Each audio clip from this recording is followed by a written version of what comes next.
You begin this way. This is your hand, this is your eye. That is a fish, blue and flat on the paper, almost the shape of an eye. This is your mouth. This is an O or a moon, whichever you like. This is yellow. Outside the window is the rain, green because it is summer, and beyond that the trees, and then the world, which is round and has only the colors of these 9 crayons. This is the world, which is fuller and more difficult to learn than I have said. You are right to smudge it that way with the red and then the orange. The world burns. Once you have learned these words, you will learn that there are more words than you can ever learn. The word hand floats above your hand like a small cloud over a lake. The word hand anchors your hand to this table. Your hand is a warm stone I hold between 2 words. This is your hand. These are my hands. This is the world, which is round but not flat and has more colors than we can see. It begins, it has an end. This is what you will come back to. This is your hand.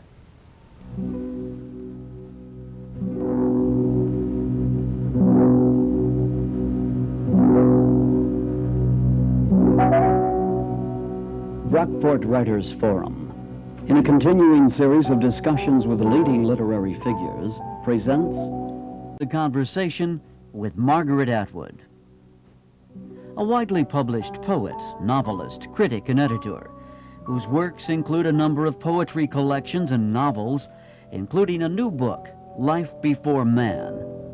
Discussing Ms. Atwood's works are Catherine Crabb, Assistant Professor of English at the State University of New York, College at Brockport, whose specialty includes children's literature, and the host for today's Writers Forum, Gregory Fitzgerald, Professor of English at the State University College at Brockport and current director of the Writers Forum.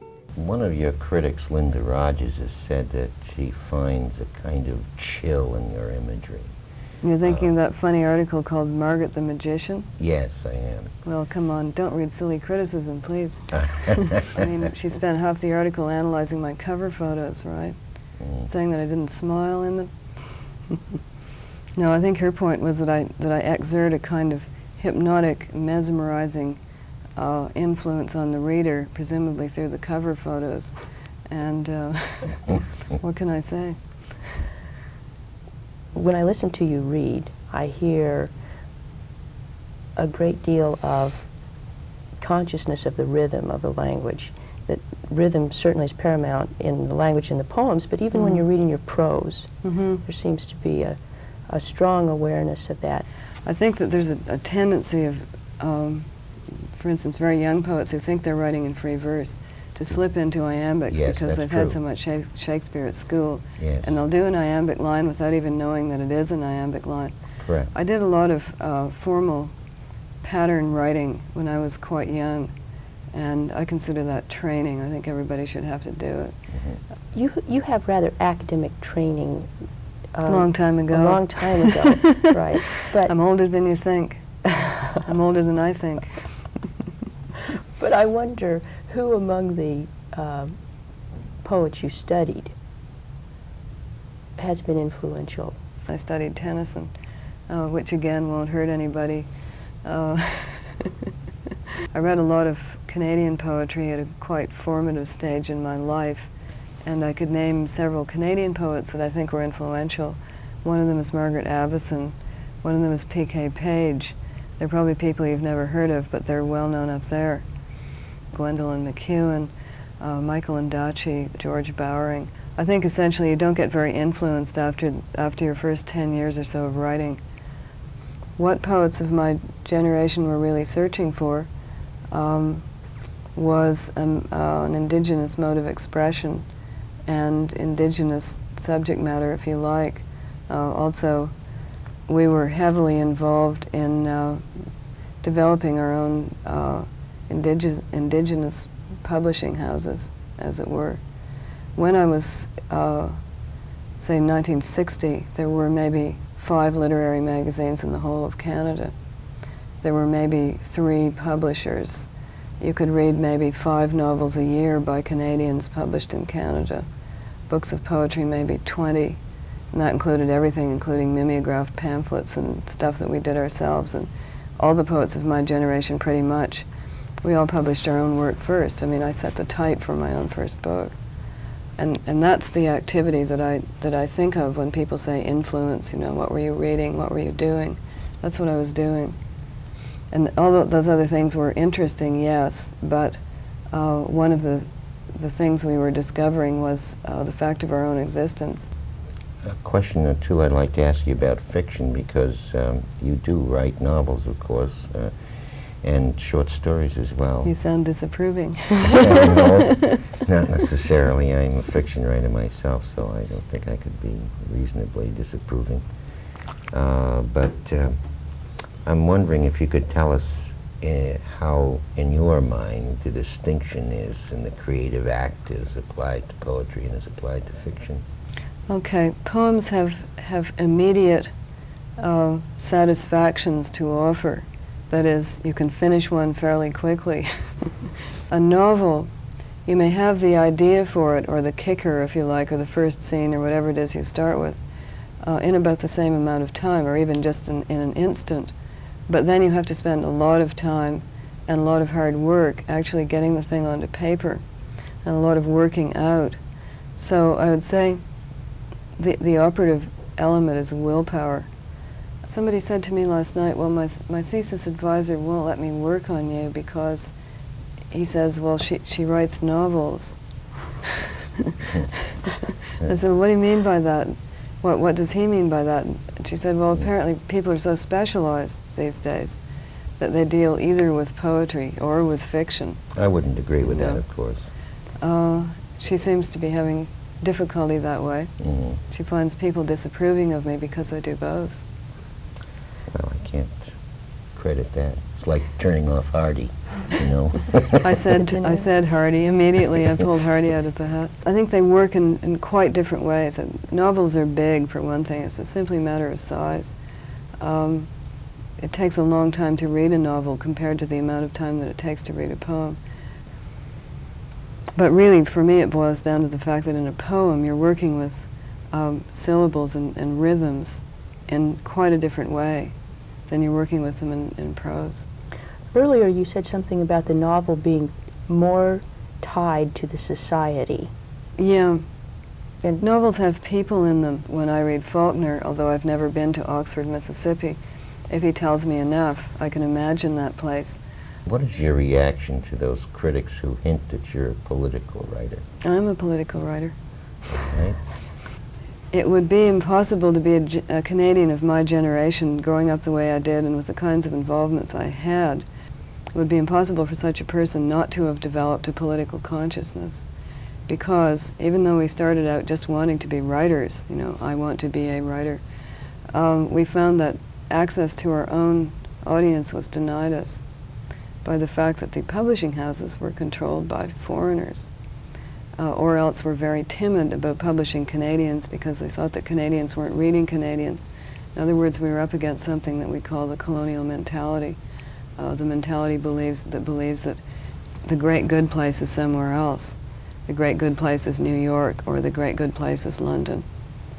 So we all developed that. I certainly wasn't born with it, and I think my predilection is not to be political, but those problems do exist, and we have to confront them merely to keep ourselves viable as writers. We have to deal with the fact that at any moment all our publishing houses may go broke.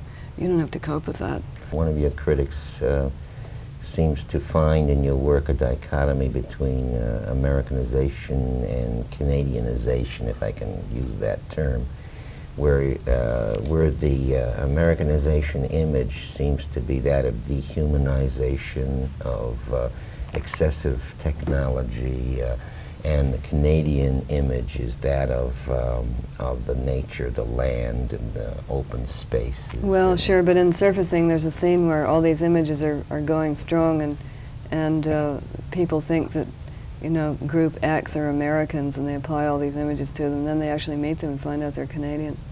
I think for a Scottish person, the same set of images would be applied to the English, right? If you were a black in the American South, you'd apply all those to the white man. If you were an Indian in the Canadian North, you'd apply it to the white man, whether Canadian, American, or whatever. If you were in Quebec, you'd apply it to the English, the Anglos. Okay. It's just whoever you're up against. If you're women, you'd apply it to men. Now, there's always a danger in that kind of thing, in that you confuse individual members of that group with the group as a whole. You say, well, I don't like you because you're an American and therefore you're some kind of tin woodsman with a little motor inside. And of course, that's a naughty thing to do. But you have to face facts. We are dominated by the Americans. They do these things. They do use Canada as a branch plant economy. Our workers are laid off before yours. We are dominated by American unions. It wasn't me who invented that. It's part of my society. I live in it. So you feel you're just describing your reality rather than taking absolutely. a position. Not only are you a Canadian artist, but according to a number of your critics, you're a feminist poet. Would you agree with that description? I don't think I would deny the adjective, but I would say that it's not inclusive. There are a lot of other things as well that are interests of mine, and people who understand that position tend to be women from Scotland, or say black women from the United States, who say, okay, feminist, as discussed in the United States of America, is usually white middle-class women, American women, saying woman, capital W, and thinking that means that all women are them. Mm-hmm. And I get arguments from feminists from the States saying, why do you bother with this nationalism stuff? It's patriarchal, male-dominated boys' games. Why don't you just play girls' games? And somebody who would understand that would probably be somebody from a peripheral culture such as my own, somebody from Scotland, somebody from the West Indies, black feminist in the States. Read a piece by Alice Walker, which said a lot to me. What can it mean to be a feminist poet, though? Is it, if you will accept that, is it simply a matter of subject matter? You have to listen to what I said. What it means to certain American feminist poets is probably something different from what it means to me, okay? Because we're from different cultures. I can see that because I'm on the outside looking in. They often can't see that because they're on the inside looking in. Right. They can see each other. When they see me, they think I'm one of them, which, okay, sex does cut across national boundaries. It is important. Feminism is in some sense international, but it can only be international in the way that anything else can be international if you want it to work. It's a meeting of nationalities, not the submergence of one in another. So I would say that you cannot be a sort of Canadian feminist exclusive writer in the same way that you can be an American feminist exclusive writer. The country's too small. We have too many problems just as Canadians. We have to work with men. We have to work with men. Yes. Thank you.